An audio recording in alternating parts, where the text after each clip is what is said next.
인도, 파키스탄, 이스라엘, 북한 핵보유했다고 선언했거든요. 사실상 핵보유. 170개 내외의 핵탄두. 라팔이 핵투발 수단이에요. 중국과 인도가 수시로 틈만 나면 싸워요. 여기도 화약고예요 지금. 반중국 감정이 굉장히 강하거든요. 중국으로서는 꼭 웃을 수 있을 만한 일은 아니야. 프랑스제, 러시아제가 다 떨어졌잖아. 지금 이제 웃고 있는 건 미국하고 한국이라는 소리도 있어요. KF-21, 미국은 조기 경보기, 일본은 동쪽에서 중국을 막고, 호주는 남쪽에서 중국을 막고, 태평양에서. 인도양 쪽에서는 인도가 맞고, 인도 된 미국, 파키스탄 된 중국, 그 다음에 러시아는 애매하게 껴있고, 쿠르스크 지역에서는 우크라이나가 반격을 하는 상황까지 벌어졌어요. 휴전으로 가고 있다. 빠르면 상반기, 늦어도 하반기엔 휴전 가능성이 있다. 그러나 종전은 아닌 거죠. 벌써 2번 휴전을 했다는 거죠. 일방적인 거지만. 푸틴이 또 일방적으로 70시간 선언했어요. 드디어 푸틴이, 야, 젤렌스키, 이스탄불에서 15일날 만나자. 젤렌스키가 뭐라고 그랬냐? 알았어. 내가 이스탄불에서 기다릴게 이랬어요. 러시아 전쟁 여력 없어요.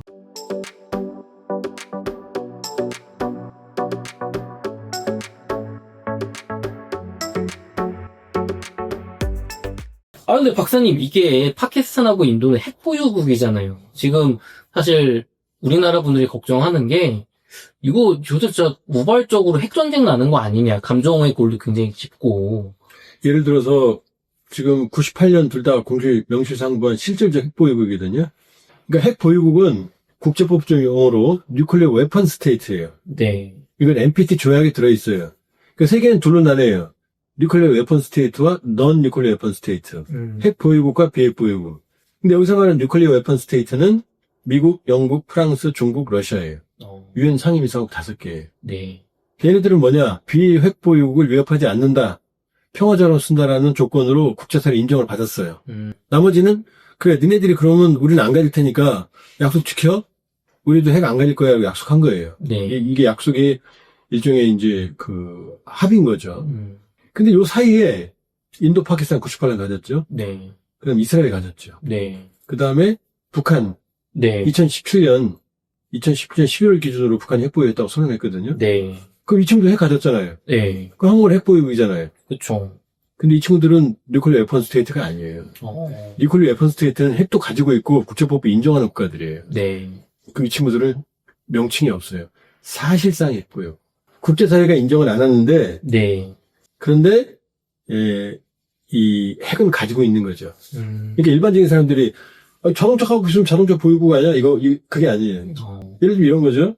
자동차 우리 남 PD님이 전 자동차 있어요. 네. 자동차 보유국이에요. 남 PD님이 자동차를 훔쳤어요. 네. 자동차 가지고 있어요. 그럼 자동차 보유한 거죠. 그쵸. 근데 인정받지 못하잖아요. 훔친 건 세금도 안 내고. 네. 그런 거예요. 아. 그래서 이걸 용어가 없으니까 뉴클리어 케이퍼블 컨트리 주로 그래요. 핵 능력 국가. 그러니까 트럼프가 뭐라고 말해요. 김정은 보고 너 뉴클리어 파워야? 너 뉴클리어 네이션이야 이러잖아요. 네. 이게 뉴클리어 웨펀 스테이트는 아닌 거예요. 또 가진 거 알아?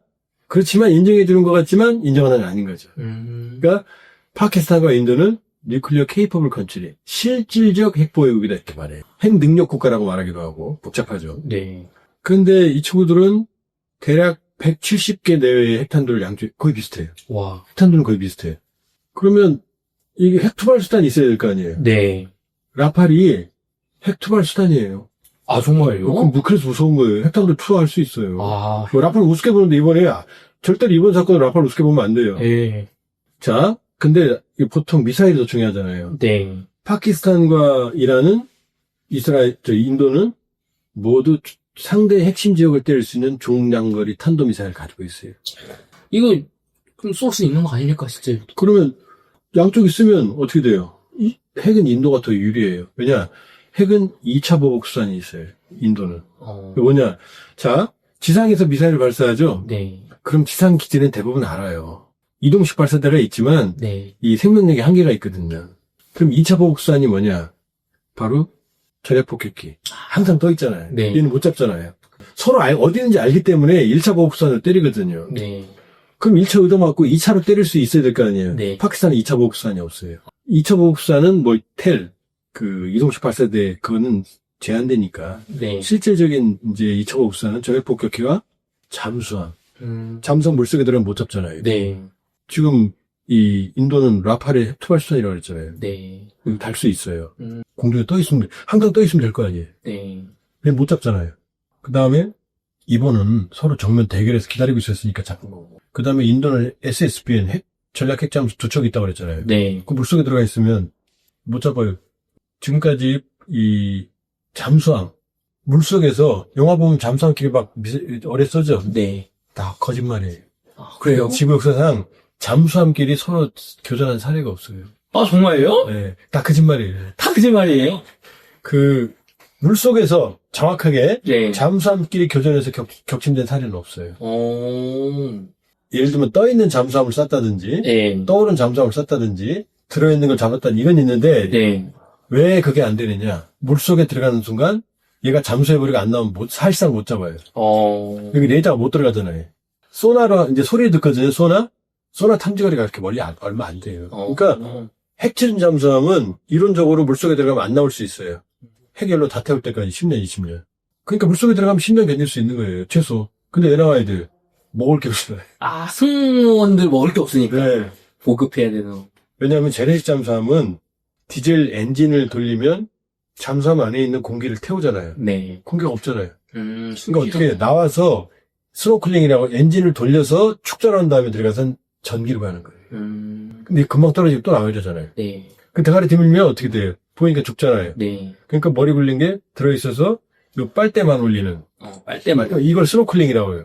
여기 뜨거운 연기 나오잖아요. 저게 다 잡히잖아요. 이거 잡혀요. 그래서 만든 게 핵추진이에요. 핵추진은 뭐냐? 분해리니까 공기가 안 필요하잖아요. 네. 이걸 통해서 물을 분해해서 공기도 만들어요. 그러니까 얘네는 안 나와도 된단 말이에요. 근데 길어야 2달 이상 안 들어가 있어요. 사람이 우리 남편이 이 안에서 2달 있어봐요. 미쳐요. 정신병 걸린 거. 여기 창문이라도 있지. 맞아요. 그러니까 2달 이상은 못 견뎌요. 근데 미국의 핵심 잠수함은 최대 작전 기간 딱 항구에 나와서 들어가죠? 안 나와요, 이제. 안 나와요. 그러면 어디 있는지 모르잖아요. 네. 그런데 그럼 소련이 미국 워싱턴에, 그 다음에 워싱턴에서 모스크바에 핵탄두를 쏘면 어떻게 돼요?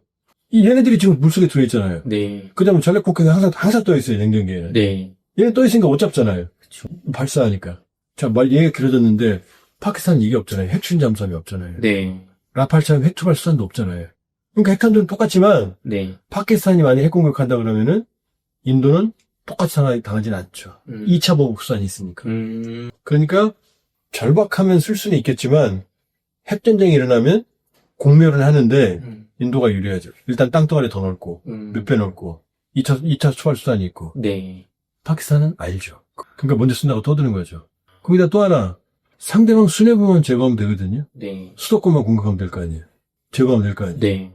이런 게 좀 숨어 있어요. 그러니까 지금까지 1945년 히로시마 나가사키 이후에는 핵탄두가 떨어진 적 없죠? 네. 그것 때문이에요. 쓰는 순간 나도 죽으니까. 나도 죽으니까. 그럼 핵전쟁의 가능성은 여전히 높지 않다라고 보시는 거죠? 핵전쟁의 가능성은 양측은 언제나 있죠. 왜냐, 양측은 타협할 수가 없어요.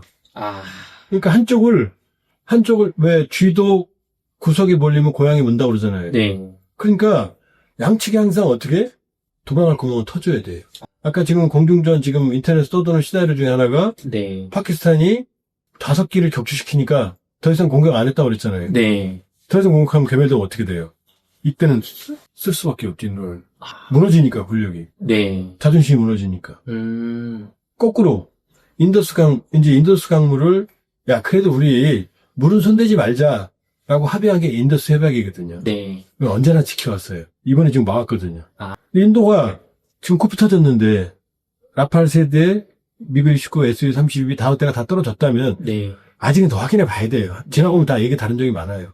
그러면, 이제 그러나 확실한 건 인도 쪽 피해가 컸다는 거, 라팔빵 이런 거 확실하거든요. 꼭 피자님 상태에서 추천했거든요. 그럼 인도 여론이 어떻겠어요? 이게 알려지면. 뭐 하는 거예요? 언론 통제를 하는데, 알려지면 인도는 회복을 해야 될 거 아니에요? 네. 그것도 어떤 짓을 할지 몰라요. 지금 휴전을 했지만. 그러니까, 인도도 자존심이 회복돼야지만 되는 거지. 그럼 또 무니르라고 하는 파키스탄 육군 참모총장이 지금 재미를 봤는데, 인도는 또 의도 터지면, 안 그래도 지금 민심이 나쁜 파키스탄 경제 최악이에요, 지금. 거기다 아프가니스탄 난민들까지 와 있고, 지금 엉망이에요, 지금. 제일 중요한 게, 파키스탄은 장기전을 수행할 경제적 능력이 안 돼요. 왜냐, 가난한 나라에, 네. 인도에 비하면 정말 가난한 나라예요. 인도도 뭐 부자는 아니지만. 인도 국력이 비교가 안 되는데, 핵을 유지하잖아요. 핵은 빈자의 무기가 아니에요. 핵무기 유지관에 돈이 천문학적으로 들어가요. 그러니까 국방비도 왜곡돼 있고 국방비 비중도 높고 그러니까 몇 년 전에 파키스탄에 홍수 났다는 얘기 기억나실 거예요. 네, 맞아요. 아직도 복구를 못했어요. 돈이 없어서요. 돈이 없으니까. 국방비에 들어가지 여기 핵에 들어가야 되지. 아, 그러니까 뻥뻥뻥 치지만 지금 사실은 장기전 능력은 없는 거죠. 전쟁이 일어나면 두려워하죠. 근데 밀리면 죽으니까. 그쵸. 정권 정권 유지가 돼야 되니까. 모디 역시 이 강력한 힌두 민족주의 대외 강경책으로 지금 주권을 이어가고 있는데 네. 그러면서 이제 자기네 실리를 찾아가면서 경제 발전을 추구하고 있거든요. 근데 이 민족주의와 극단적 종교 원리주의자들 앞에서는 경제는 의미가 없어요. 굶어도 좋으니까. 여기에 이제 여론이 휩싸이면 네. 양쪽이 또 이 두 가지 여론에 휩싸이면 모르죠. 그러나 지금 이번에 중국이 J10C 제의봤으면 신날 거 아니에요. 네. 신나지 않아요. 왜요? 왜냐? 본인도 J10C의 능력을 알고 있고, 그러니까 보여준 건 좋지만, 이게 비하되면 어떻게 돼요? 이게 비하되면 인도가 어떻게 되겠어요, 이제? 더 첨단 무기를 사들일 거 아니에요? 네. 군비 경쟁이 될 거 아니에요? 그쵸. 중국이랑도 그럼요. 지금 그 카시미르 그 인근에 판공호라고 있어요. 네. 호수. 네. 여긴 지금 호수 중간이 경계거든요. 여기서 중국군과 인도가 수시로 틈만 나면 싸워요. 몽둥이를 들고 싸워요. 나왔을 거예요, 어디서. 맞아요. 왜 무기를 쓰면은 서로 큰일 나니까. 네. 몽둥이, 그건 막 사상자가 발생하거든요. 여기도 화약고예요, 지금. 그러니까, 여기도 언제 터질지 모르고. 왜냐, 중국이 떠들면 어떻게 돼요, 인도에서. 인도에 지금 반중국 감정이 굉장히 강하거든요. 그 다음에 지금, 그러니까, 인도하고 중국이 국경 분쟁은 네. 또 있어요. 이제 이쪽 카시미르 지역의 판공호수, 이 라다크 지역이 있지만, 이건 동쪽 분쟁 지역이고, 서쪽 분쟁 지역이고, 동쪽에 방글라데시 있는 그쪽엔 아루나찰 프라데시라고 또 거대한 지역을 인도가 실효 지배하고 있어요. 중국은 이거 인정 안 해요. 양쪽 두 군데가 지금 언제 터질지 몰라요. 야. 그러니까 지금 중국도 이게 기분 좋은 일만은 아닌 거예요. 중국제 무기가 인도를 박살냈어? 그럼 인도 감정이 어떻겠어요? 우리하고 또 지금 무관한 전쟁이 아닌 게 인도가 우리 세계적인 명품 자동차 K9을 수입해 갔어요. 네. 그걸 제일 많이 보고 있거든요. 네. K9도 지금 사용되고 있는 거예요, 지금. 야. 이 분쟁에, 이 중국, 파키스탄, 인도의 분쟁에. 네. 그러면 인도는 어떻게 생각하겠어요? 이번에 많은 교훈을 얻었을 거 아니에요. K9은 지금 중국제 이 자주포를 압도하거든요. 네. 인터넷 보면 무슨 K9도 어마어마하게 부서졌다 그러는데 그건 제가 보기엔 근거를 찾기 어려운 거거든요. 네. 그럼 이제 인도는 군비 증강에 박차를 가겠죠. 왜 터졌냐, 우리가. 조기 경보기도 첨단을 들여올 거고. 라팔도 저렇게 당할 이유가 없는 게 스펙트라라고 하는 자체 방어 시스템이 탁월해요. 네. 그리고 원래 라팔은 밀접하기로 유명한 비행기예요. 앉아서 이렇게 당할 이유가 없어요. 이유가 있을 거예요, 생각해보면은. 그러면 시스템 고치겠죠. 그러니까 중국은 조용히 있는 거죠. 그냥 J10C판 청도항공사 주가만 막 올라가는데, 그것도 제가 보기 부질없는 짓이에요. J10C가 지금 뭐 4세대 전투기인데, 아무리 개량해서 좀 5세대, 6세대로 넘어가는데, 지금 뭐 중국 분들이 무슨 뭐 KF-21을 또 뭐 이제 뭐 물 먹었다 그러는데, 그럴 리는 없고요. 그러니까 중국 입장은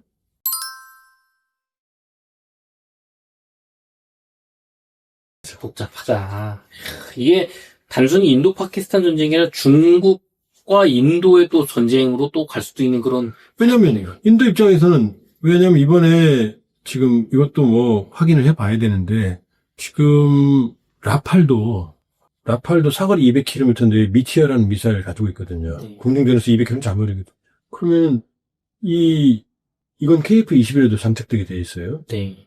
그 다음에 미카라고 해서 사거리 80km짜리도 가지고 있고. 근데 왜 앉아서 했냐는 거죠. 스펙트라 자체 방어 시스템은 왜 가동이 안 됐고. 그러면 일부 이제 라팔 쪽에서 다운그레이드형, 원래 해외 수출할 땐 다운그레이드형을 팔거든요. 다운그레이드형을 팔았을 가능성도 있다는 설이 제기가 되고 있는데, 그럼 이제 인도 입장에서는 이제 라팔에 와서 조사를 할 거 아니겠어요? 네.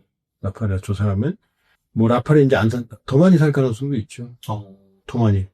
업그레이드된 형태로. 더 많이 살 가능성도 있고, 보완해서.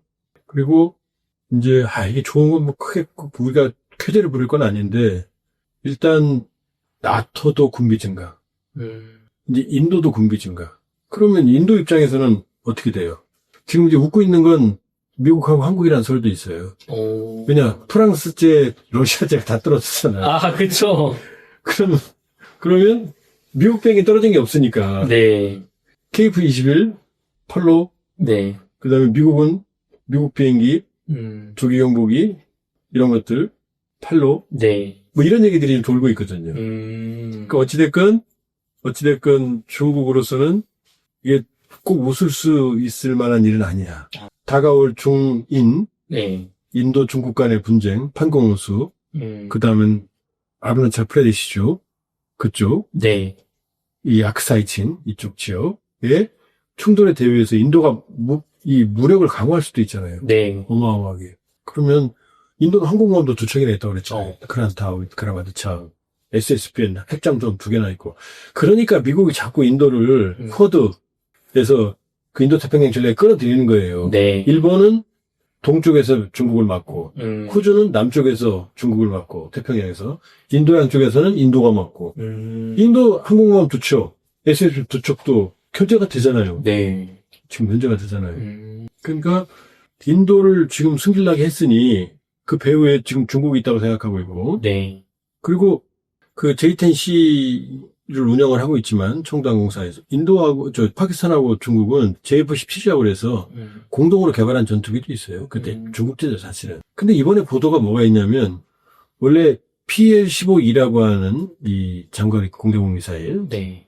이거를 원래 수출량은 150km 사거리라고 알려져 있거든요. 네. 파키스탄에. 근데 이번에 그 교전 거리가 150km를 넘는다는 거예요. 그래서 최근 나온 보도는 뭐냐면 중국이 긴급하게 네. 본인들이 가지고 있는 수출량이 아닌 원래 사거리 300km, 200km 플러스 알파로 추정되는 네. 그 원형을 갖다 줬다는 거예요. 그러니까 PL-15E 수출량이 아니고. 네.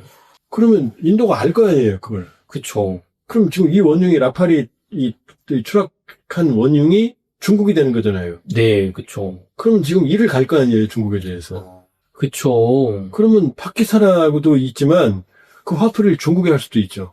북극 문정에서. 농담이 아니라. 왜냐, 뭐든지 어떻게든 자존심을 회복해야 될 거 아니에요. 네. 그러니까, 아휴, 복잡하죠. 그러니까 어떻게 됐어요. 미국도, 자, 여기서 좀 또 다른 얘기를 하면 여기 국제정치가 개입이 돼요. 네. 원래 인도, 그러니까 인도하고 러시아가 친해진 건 뭐냐면 이 중국하고 소련이 냉전기 때 중소 분쟁을 일으키잖아요. 네. 이 이제 수정주의냐 교류주의냐에서 그 공산주의 교리 갖고 싸우죠.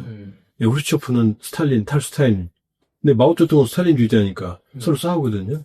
그다음에 영토 오술강 때문에 전쟁도 해요. 양측이 많이 죽었어요. 그러니까 이 중소 분쟁이 터지니까 소련은 인도를 활용하는 정책을 펴니다. 인도하고 중국은 분쟁, 국정이 있으니까. 중인 전쟁까지 있었으니까. 그리고 이때는 소련이 인도를 활용을 하니까 인도 비동맹 위기에 또 중심이었고. 네. 그러니까 미국은 파키스탄을 지원해요. 인도를 견제하려니까. 네. 인도를 견제해 소련을 견제하는 거니까. 아, 그쵸. 그때는. 그 다음에 1972년 닉슨 핑퐁 회고로 중국을 끌어내잖아요. 왜? 네. 소련을 잡으려고. 소련 잡으려고. 오늘날 중국이 만들어진 건 미국 때문이에요, 사실은. 자, 이 상황이었죠? 네. 근데 이 상황이 좀 바뀌어요. 언제로 바뀌느냐? 이제 파키스탄하고 미국이 좋을 때까지가 언제까지냐면은 아프가니스탄 전쟁. 터지니까 아프가니스탄을 지원하기 위해서 파키스탄을 거점으로 무자히딘. 네. 소련과 싸우는 이슬람 저항 세력들을 지원하기 시작합니다. 여기도 소련이 꼭 터지죠. 소련 붕괴한 원인이 아프가니스탄 전쟁이라는 것도 정설이에요. 그러니까 파키스탄하고 친해졌을 거 아니에요. 네. 이게 사실 이슬람 테러리즘의 한 뿌리예요.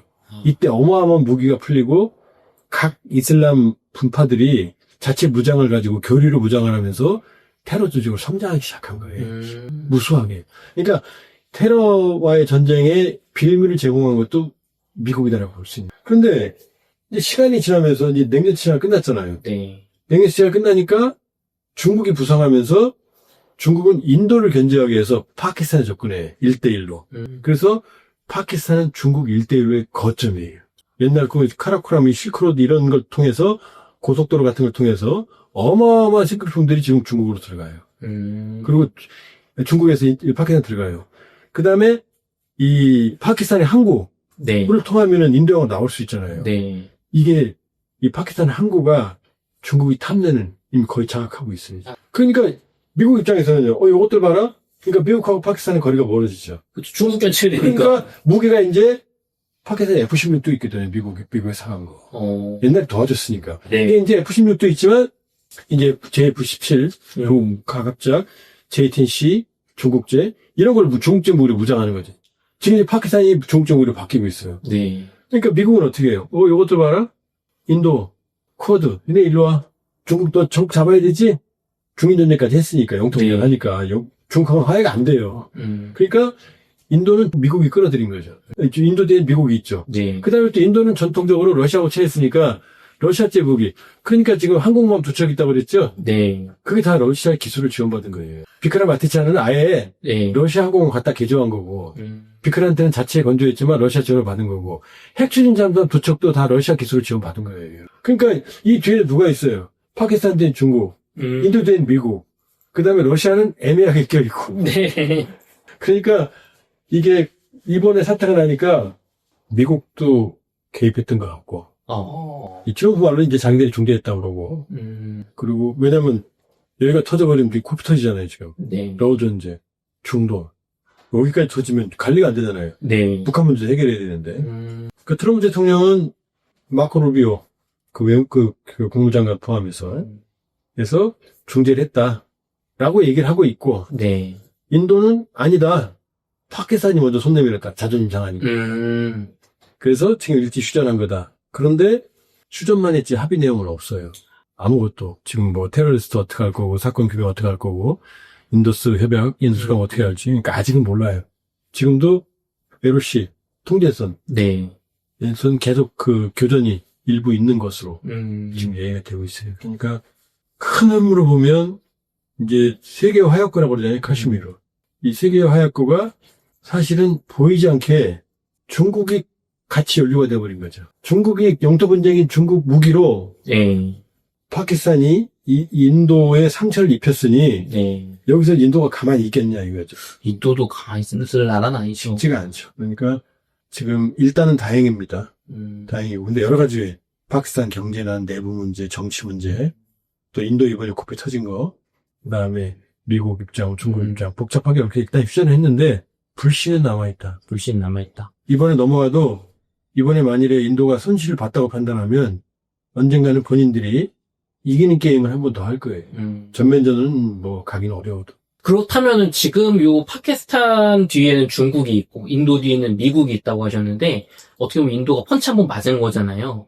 이게 장기적으로는 미국 트럼프 대통령 그리고 일본 우리나라도 어쩌면 여기 들어가 있을 수 있는 요 인도태평양 전략에서 인도가 조금 더 적극적으로 중국을 견제하게 되는 혹은 감정적으로 더 적대하게 되는 그런 계기가 될 수도 있을까요? 전략적으로는 인도가 쿼드, 인도태평양, 미국의 인도태평양 전략에 좀 더 근접하는, 좀 더 적극적일 수 있는 기회가 될 수 있다, 첫 번째. 네. 그리고 두 번째는 인도가 군비 경쟁. 네. 맘먹고 군비 경쟁하면 파키스탄이 게임이 될 리가 없죠. 그쵸.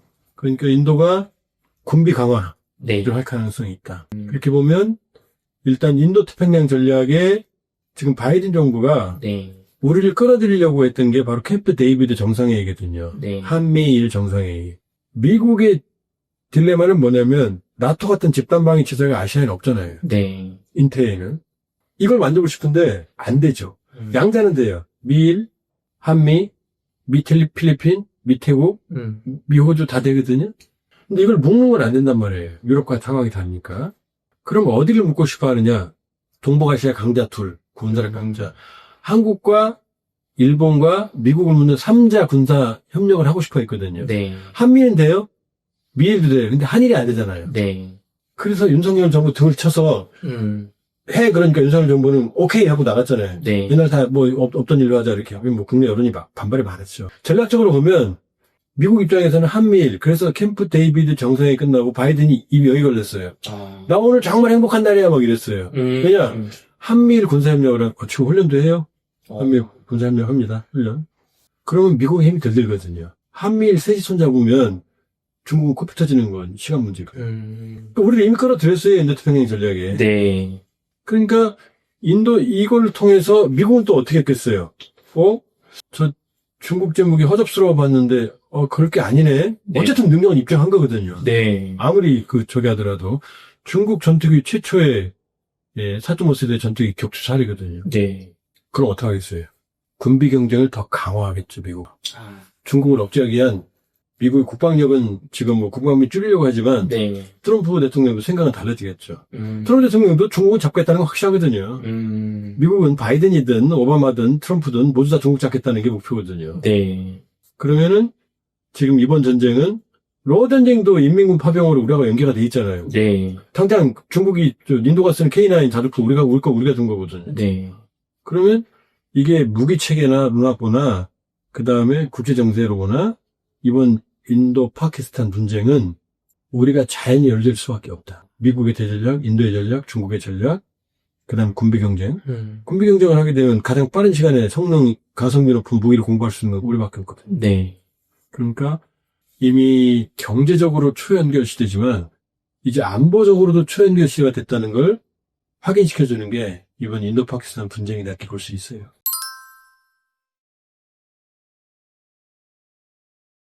박사님, 러시아 우크라이나 전쟁 얘기해 보겠습니다. 지금 러시아에서는 전승절이라고 굉장히 큰 행사가 있었잖아요. 있었죠. 네. 여기 또 시진핑 주석이 참여하기도 그렇죠. 했고 예. 또 30일 휴전 얘기가 나오기도 하고 젤렌스키 대통령이 15일에 이스탄불에서 푸틴 대통령 만난다. 뭐 얘기도 많이 나오고 있는데 요즘 어떤 상황인가요? 지금 전선에 큰 변화는 없어요. 전선에 큰 변화는 없고 오히려 일부 쿠르스크 지역에서는 우크라이나가 반격을 하는 상황까지 벌어졌어요, 최근에. 그래서 소규모 진전까지 있었거든요. 그러니까 지금 서로 밀고 밀리는 상황에서 러시아가 우세한 상황에서 밀고 밀리는 거지 네. 확 치고 들어가는 일은 없어요. 그렇게 보면 되고. 그러나 트럼프 대통령 집권 이후에 큰 흐름으로 보면 이제 종전이라는 말을 트럼프 대통령이 처음 했었죠. 네. 그리고 2월 28일 날 워싱턴에 젤렌스키 대통령을 불러서 그 유명한 공개 설전을 했죠. 그 이후로는 종전이라는 표현은 안 씁니다. 잘. 휴전이라는 표현을 써요. 이 큰 바뀐, 이 화두가 바뀐 걸 이해하셔야 돼요. 네. 왜냐, 종전이라 하면 전쟁이 완전히 끝나는 거예요. 네. 평화 상태로 넘어가는 거예요. 그래서 종전을 하기 위해서는 평화조약 혹은 종전협정, 종전조약이 필요하거든요. 네. 그러니까 대한민국도 북한과 평화조약, 종전협정이 없어요. 있을 수가 없죠. 그쵸, 아직 싸우고 있으니까 휴전이니까. 헌법상 북한 우리 땅인데 네. 그 우리 땅을 인정하면 북한 괴뢰가 다 나가야 되는데 그걸 북한 인정하겠어요? 그러니까 휴전협정한 다음에 여기까지 오는 거거든요. 네. 왜 러우 전쟁의 종전이 어렵냐면 자 종전을 하게 되면 첫 번째 조항에서 뭘 합의해야 되겠어요? 뭐 때문에 싸워요 주로? 카시미르도 뭐 때문에 싸워요? 땅 때문에 싸우죠? 네. 영토를 확정해야 되거든요. 그러니까 종전협정, 평화협정의 제1조가 영토예요. 근데 영토에서 합의가 안 되죠. 왜? 러시아는 우크라이나 남부 지역의 5분의 1, 러시아 영토의 5분의 1, 남한 면적을 차지하고 있거든요. 네. 그리고 이게 원래 자기네 땅이라고 그래요. 이게 여기서 합의가 안 되는 거예요. 왜냐? 국제적으로는 우크라이나 땅이거든요. 역사적으로는 논란이 있을 수 있어요. 네. 그럼 푸틴은 이 땅을 절대로 안 돌려줄 거거든요. 네. 돌려주면 뭐 전쟁 왜 했어 그럴 거 아니에요. 그럼 우크라이나 입장에서는 푸틴은 이 상황에서 여기 도장 찍어. 근데 우크라이나가 도장 찍겠어요? 우리가 5분의 1 땅 남의 나라한테 뺏겼는데 이제 니네 거 인정해 줄게 하고 합의하면 어떻게 돼요? 말이 안 되죠. 네. 그러니까 종전협정, 평화협정은 안 된다. 근데 휴전은 되잖아요. 야 여기서 이제 쉬자. 이건 언제든 할 수 있잖아요. 그러니까 종전에서 휴전으로 바뀌었고 중요한 건 벌써 2번 휴전을 했다는 거죠. 일방적인 거지만. 네. 부활절 30시간 휴전 푸틴이 했어요. 네. 일방적으로. 그때도 소규모 교전이 있었어요. 그다음에 5월 9일 2차 세계대전 러시아 전승절을 네. 계기로 푸틴이 또 일방적으로 70시간 선언했어요. 근데 이제 젤렌스키가 원하는 건 30일 무조건 휴전이었거든요. 네. 그러니까 야 너 기분 나쁘게 왜 네 맘대로 해? 30일에 그러면서 이제 푸틴 전승절에 고춧가루 뿌렸죠. 대규모 드론 보내서 막 외국 정상들 오는데 시진핑도 오는데 그 실제로요. 세르비아 대통령은 그 드론 때문에 세르비아 대통령 전용기 아제르바이잔에 비상착륙했어요. 아 진짜요? 네, 고춧가루 확 뿌린 거죠.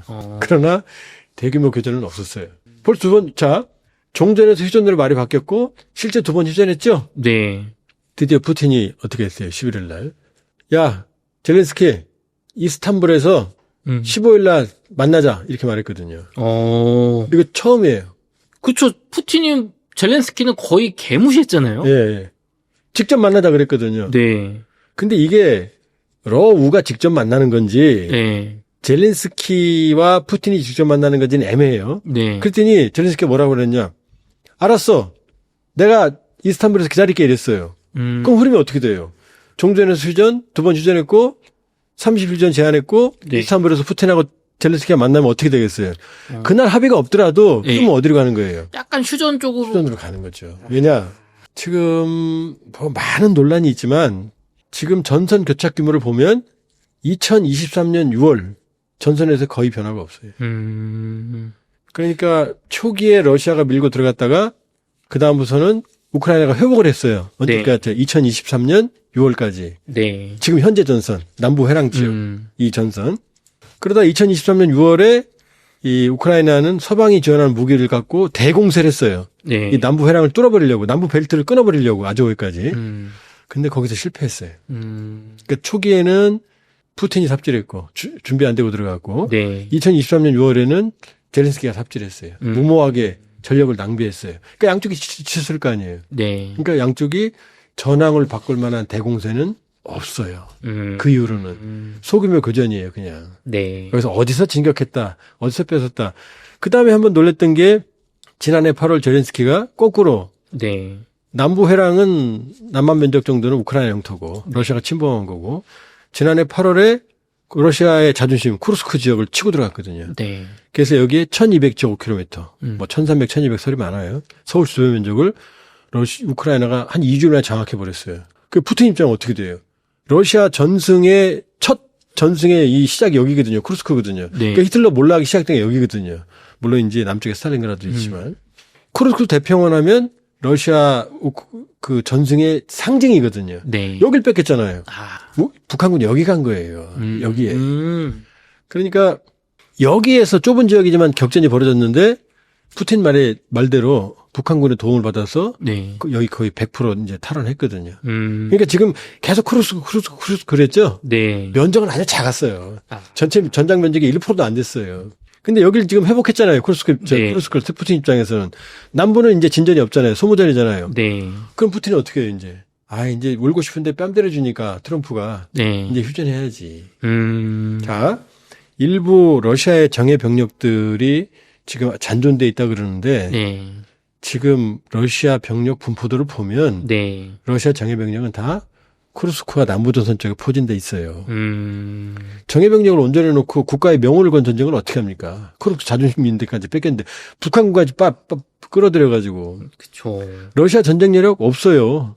지금 뭐 전시 경제로 뭐 3% 5% 성장, 3에서 5%까지 성장했거든요, 매년. 네. 근데 러시아 중앙은행 기준금리가 21%예요. 엄청 높네요. 그 의미가 없죠. 21% 성장을 하면. 전시 경제는 전쟁 물자 만들어내니까 네. 끝없이 소모하는 거 아니에요. 네. 그게 무슨 경제예요. 일시적으로는 부양 정도밖에 안 돼요. 히틀러 때도 경제가 좋았어요. 전시 경제로. 아. 근데 다 그때 어음을 끊어줬어요. 어음을. 그리고 이제 전쟁 끝나면 뭐 딴 나라에서 뺏어다 갚는다는 게 스탈린 생각이었거든요. 네. 그러니까 푸틴은 지금 경제적으로는 위기인 거예요. 이게 경제적으로는. 그다음에 젤렌스키는요. 지금 남의 돈으로 전쟁하잖아요. 그쵸. 전체 전쟁 여력의 절반을 남에 의지하고 있거든요. 네. 절반은 자기네. 한 25% 정도는 나토. 핵심 20%는 미국. 여기서 끊으면 끝나는 거 아니에요. 맞습니다. 어떻게 전쟁? 그러니까 2023년 6월 대규모 공세 이후 그다음부터는 대규모 공세가 없어요. 쿠르스크 들어간 도박이었죠, 사실은. 결과적으로는 푸틴한테 상처를 줬지만 우크라이나의 손실이 크죠. 다 뺏겼으니까 지금. 그쵸. 그 밑에 볼고로드라는 지역이 있거든요. 이것도 러시아 땅이에요. 네. 여기 일부 지금 장악했어요. 일부. 요 정도로 푸틴한테 자존심 지금 상처 주고 있는 정도인데 이거 의미가 없으니까 푸틴 입장에서는 이 정도면 이제 쿠르스크 탈환했으니까 휴전할까? 젤렌스키는 어차피 30일 휴전했잖아요. 평화조약에 도장을 찍으면 영토를 뺏기니까 젤렌스키의 정치적 미래는 없죠. 이제 이 전쟁 끝나면 선거해야 되거든요. 네. 젤렌스키 지난 5월까지니까. 근데 휴전하면 할 말 있잖아요. 그쵸. 이거 휴전이야. 힘 키워서 다시 뺏을 뺏을 거고, 볼고로드 같은데 지금 장악하고 있잖아? 이렇게 말할 수 있잖아요. 잘 싸웠지? 이렇게 말할 수 있잖아요. 그러니까, 이제 큰 흐름은 휴전으로 가고 있다. 빠르면 상반기. 예. 늦어도 하반기엔 휴전 가능성이 있다. 그러나 종전은 아닌 거죠. 네. 박사님, 그 북한군 참전설에 대해서 얘기가 되게 많았어요. 이게 증거가 좀 부족한 거 아니냐, 뭐 시체도 안 나오고 여러 가지 얘기가 있었는데 우크라이나 말만 믿으면 안 된다는데 러시아 국방부에서 북한군 참전을 공식화했다고 하는데 사실인가요? 러시아가 확인했고요. 4월 26일 날 푸틴도 확인했어요. 감사하다고 얘기했어요. 그다음에 북한도 27일자 언론 보도문 통지문을 통해서 참전 사실을 확인했어요. 그리고 마체고라 주북 러시아 대사 같은 경우는 쿠르스크 해방된 지역의 지역 이름을 네. 북한군을 기리는 이름으로 바꾸겠대요. 아, 정말요? 그리고 쿠르스크 지역에 북한군을 기념한 해방탑을 세우겠다고 말했고요. 아. 그리고 김정은은 본인 입으로 평양에 네. 전쟁 위훈탑을 세우겠다. 그래서 목숨을 잃은 희생된 북한군의 영생의 꽃다발이 바쳐질 것이다. 그다음에 푸틴도 쿠르스크 해방에 희생된 인민군에게 영광이 있으라 이런 얘기했거든요. 양쪽 다 희생된 인민군 얘기했거든요. 네. 어마어마하게 죽었다는 거죠. 우리 국정원 최근 발표에 하면 12,000명이 지난해 10월 상순 러시아로 갔고 네. 12월 상순부터 전쟁에 투입됐고 너무나 많이 소모가 돼서 1월에 3,000명 규모가 더 갔고 그래서 15,000명이 갔고 이 중에 4,700명 최소 4,700명이 손실이고 그중에 최소 600명이 전사다. 이렇게 말했거든요. 네. 그러면은 15,000명 중에 3분의 1이잖아요. 이것도 1년이 아니고 몇 달 만이잖아요. 네. 그럼 거의 괴멸당한 거예요. 그러니까 러시아 입장에서는 너무너무 고맙죠. 15,000명 병력이 쿠르스크 탈환을 해줬으니까. 네. 어마어마하게 죽었잖아요. 그럼 왜 이제 와서 이제 인정하느냐. 그동안 얘기 안 했다가. 네. 그동안 다 사실이었죠. 우리 국정원과 미국 정부가 초기부터 얘기를 했는데 우크라이나 말은 못 믿는다 하더라도 네. 우리 국정원 발표가 생각보다 정확합니다. 생각보다 정확해요. 김정일 뇌경색으로 쓰러졌을 때도 금방 사태를 파악했고 2009년 8월에 쓰러졌을 때 네. 김정일이 회복 중에 지금 상태까지도 얘기를 했어요. 뭐 손으로 물건을 뭐 양치질하는 정도까지 뭐 그것 때문에 후유증도 있었지만 그때 김정일이 3년 살 거다. 2011년 12월에 죽었거든요. 그것도 다 예측했어요. 그러니까 우리 국정원이 뭐 과거에 뭐 군사 독재 시절에 그런 어떤 부정적인 이미지가 있지만 지금은 아니에요. 지금 상당히 정확합니다. 그리고 미국도 동의했거든요. 그럼 거의 맞는 거죠. 근데 자꾸 막 아니라고 이게 유튜브 시대에 이게 이 부작용인데 막 그럴듯한 논리들을 가져와서 이제 퍼뜨리면 이제 아니라고 하는 소리가 올 때가 많았던 거죠. 저는 웅달에서 처음부터 파병됐다고 말씀드렸죠. 네. 그럼 이 시점에 와서 왜 인정을 했느냐? 쿠르스크가 해방됐잖아요. 인민군이 간 1차 목표가 해소가 됐잖아요. 네. 그때 많이 죽었잖아요. 많이 부상당했잖아요. 이 시체들 돌아가야 될 거 아니에요. 네. 그다음에 부상병 돌아가야 될 거 아니에요. 부상병들이 못 돌아가고 있어요, 지금. 왜요? 상위군인들이. 러시아의 상위군인들이라고 그러죠, 완전히. 네. 뭐 그게 부적절한 용어인가요? 그 북한은 영해군인이라고 그래요. 네. 완전히 신체 장애를 입어서 네. 장애를 입은 분들이잖아요. 그럼 4,700명이라고 그랬잖아요. 네. 그럼 600명은 이제 말이 없을 거고 네. 이제 부모의 피눈물만 있겠죠. 4,000명이 넘는 사람들은 쩔뚝거리고 갈 거 아니에요. 그중에 상당수는. 네. 돌아가야 될 거 아니에요. 네.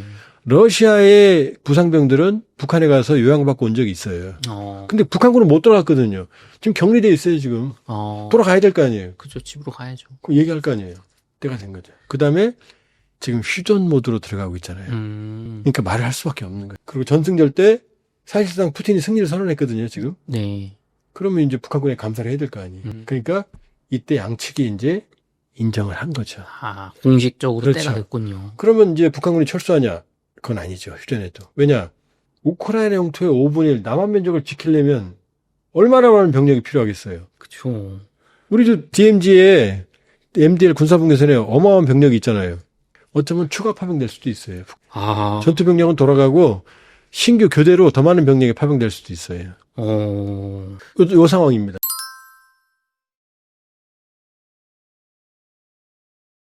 박사님, 그럼 말씀해 주신 것처럼 이제 푸틴도 러시아도 북한도 참전을 공식 인정하고 감사를 했는데 놀랍게도 요번 러시아 전승절 행사에 김정은이 안 갔어요. 시진핑 주석도 갔거든요. 이렇게 끈끈한 사이인데 왜 안 갔을까요? 못 가고 안 간 거죠. 아. 첫 번째 시진핑 때문입니다. 시진핑 때문에 못 가요, 김정은이? 제가 분석하기에는 이런 네. 거예요.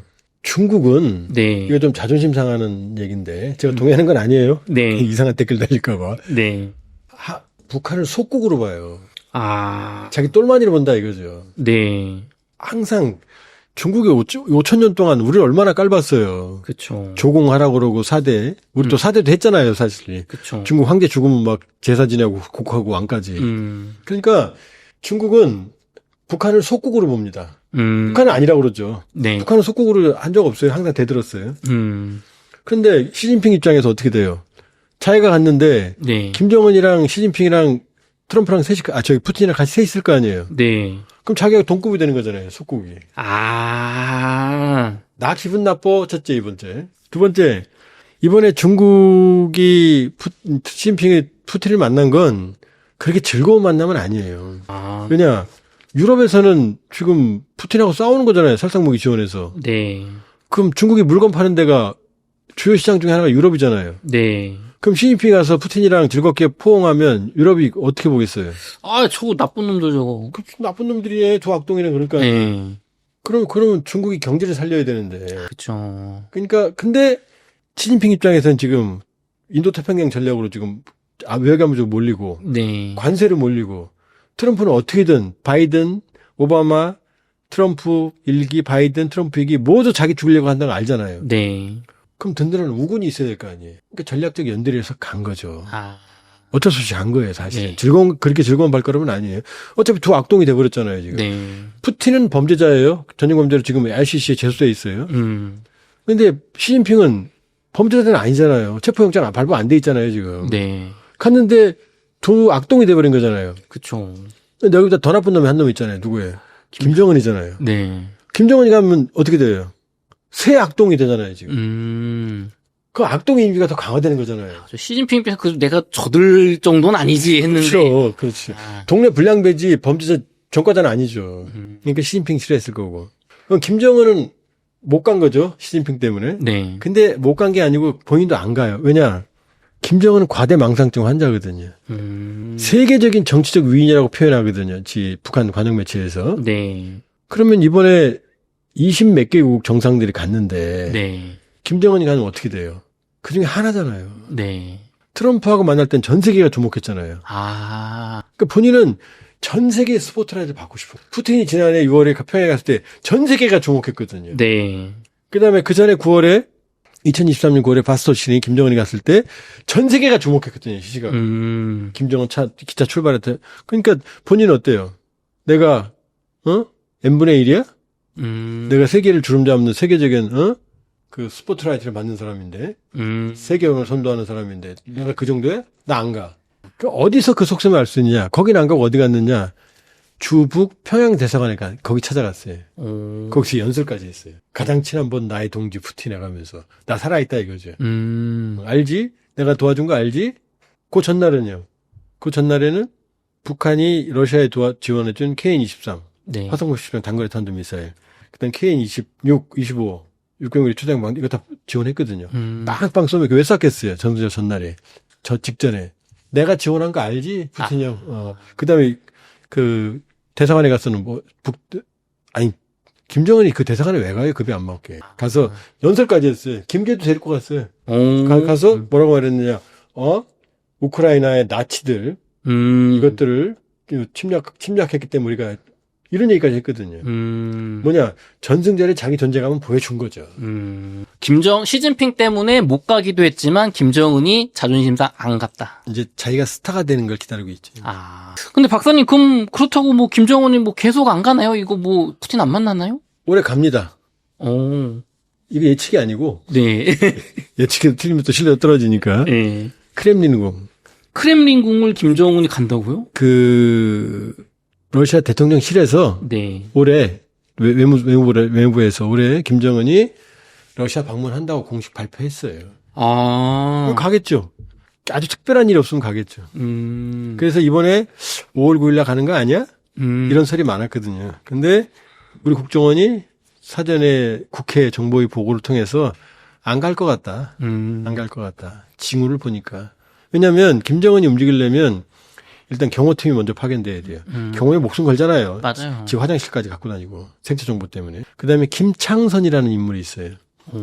북한 국무위원회 부장인데 네. 이게 김정은의 집사예요. 집사. 그러니까 이 친구가 먼저 가서 준비를 해야 돼요. 그다음에 최선희 외무상도 미리 움직여서 준비를 해야 되는데 이런 움직임이 없었거든요. 그래서 초기에는 갈 것 같다 했다가 나중에는 안 갈 것 같다. 깜짝 이벤트를 배제할 수는 없지만 안 갈 것 같다가 거의 주된 평가였어요. 박사님, 그러면은 김정은 언제 갑니까 도대체? 오래 갑니다. 올해 가나요? 자, 지금 러우 전쟁은 휴전 모드로 들어갔어요. 확실히. 네. 누구 때문이죠? 트럼프 트럼프죠. 트럼프 집권하고 트럼프가. 음. 그럼 트럼프가 중재해서 러우가 휴전으로 가는 그 그림이잖아요. 네. 그러면 러우 전쟁이 휴전하면 트럼프 대통령은 분명히 러시아에 대한 제재를 일부 해제해 줄 거예요. 네. 경제적 목적도 있고 푸틴과의 프렌드십도 있고. 그러면 푸틴은 사실은 빚지는 거죠. 그럼 트럼프는 지금 누구 만나고 싶어 하죠? 김정은 만나고 싶어 하잖아요. 자, 중동도 이제 사태 거의 끝나가요. 격화는 안 될 거예요. 네. 마무리 수순이에요. 러우 전쟁이 휴전돼요. 남은 건 어디죠? 김정은이잖아요. 아, 이게 트리플 크라운이었거든요. 네. 인도 파키스탄은 뭐 미국 책임은 아니니까. 네. 그러면 이제 러우 전쟁, 중동 이게 진정되면 트럼프는 반드시 김정은을 만나려고 할 거고 지금도 계속 러브콜 보내잖아요. 네. 그럼 만나는 장소가 마땅치 않아요. 트럼프가 평양을 간다? 그럼 뭔가 갖고 와야 되잖아요. 김정은이 미국 못 가고 비행기 오니까. 네. 그렇다고 또 사이가 안 좋아진 시진핑 비행기 너 타고 싱가포르 간다? 그것도 말이 안 되고. 하노이 기차 타고 60시간 엉덩이 아프게 갔다 왔는데 어디 가는 거 하나도 없고. 그럼 어디서 만나지? 제일 좋은 데가 블라디보스톡이에요. 러시아 강도. 여긴 이미 김정은이 2번이나 갔거든요. 그 다음에 김정은이 기차로 갈 수 있잖아요. 그쵸. 그 다음에 푸틴은 매년 9월이면 블라디보스톡에 와야 됩니다. 왜요? 동방경제포럼이라는 게 있거든. 신동방 정책, 극동을 키우려는 푸틴의 야심이기 때문에 네. 여기 항상 오거든요. 그래서 2023년 9월에 바스토친이 갔을 때도 푸틴이 블라디보스톡에 왔을 때예요. 9월에. 그 9월이었어요. 그러면 9월에 푸틴은 어차피 오잖아요. 네. 그럼 김정은이 가는 거죠. 트럼프가 오는 거죠. 여기. 그러면 그러면 푸틴 중재로 김정은과 트럼프가 블라디보스톡에서 만날 가능성을 배제할 수가 없죠. 9월이면 시기적으로 좋고. 그쵸. 휴전하고, 러우전에 휴전하고. 아니어도 만난다면 블라디보스톡의 가능성이 상당히 높다. 시기가 달라도. 그러면 자 동방경제포럼 계기 9월로 하면 푸틴 시기도 맞고 네. 푸틴 중재로 김정은 트럼프가 만나면 거꾸로잖아요. 네. 트럼프 중재로 러우 제렌스키 푸틴 이번엔 푸틴 중재로 김정은 트럼프 만나면 자 푸틴하고 트럼프 김정은은 이제 절친됐잖아요. 네. 나의 가장 친한 뭐 동지 그러니까. 그다음에 푸틴은 트럼프하고도 프렌드십이 있잖아요. 그럼 셋이 케미가 맞잖아요. 셋이 다 특징이 좀 악동 이미지가 있네. 그러고 보니까. 야, 이게 이렇게 연결이 되는군요. 그럼요. 그 가능성이 저는 개인적으로 상당히 높다고 본다. 어떻게 보면은 러우 전쟁 휴전과 북핵 문제 해결은 어떻게 보면 연장선으로 가는 거네요. 그렇죠. 그렇게 되면 트럼프 입장에서는 러우, 중동, 김정은까지 만남까지 성사시키고 모종의 합의를 도출하면 네. 어디로 가요? 노벨 프라이즈, 노벨 평화상으로 가는 거죠. 전 세계 전쟁을 본인이 다 끝내는. 오매불망 원하는 트럼프가 노벨 평화상 진심이라는 거 여러 번 보도됐잖아요. 뭐 교황 사진 자기 합성까지 하는 인물인데 맞아요. 그 평화상 타면 얼마인지 의외로 경제는 성과가 나기 쉽지 않을 가능성이 높아요. 후유증이. 근데 벌써 원포인트 뭐 인도 파키스탄 아직 애매하지만 휴전 협상을 주선했다고 트럼프가 말하잖아요. 네. 그럼 원포인트 딴 거예요. 이미. 어쨌든 신속하게 해냈으니까. 네. 로우 그러면 포인트 10도 올라가죠. 중동 포인트 한 5는 올라갈 거고 김정은 하면은요 포인트 5는 20이 또 올라가죠. 그러면 사실 줘야 돼요. 그 정도 했으면은. 그 정도 했으면 뭐 인성이 어떻든 간에 네. 줄 수 있죠. 평화에 기한 거니까. 그러니까 트럼프 김정은이 블라디보스톡에서 만날 가능성 푸틴 주제로 푸틴이 올 수도 있고 안 올 수도 있겠죠. 네. 오겠죠. 가능하면. 그 그림이 그려지면 트럼프 좋고 푸틴 좋고 김정은 좋고 다만 그 합의가 북한 핵을 인정하면 우린 짜증나고. 그쵸. 이런 그 합의가 한반도 평화에 도움이 되는 합의가 나왔으면 하는 그런 바람인 거죠. 우리 정부의 또 외교력이 중요하겠네요. 예, 예.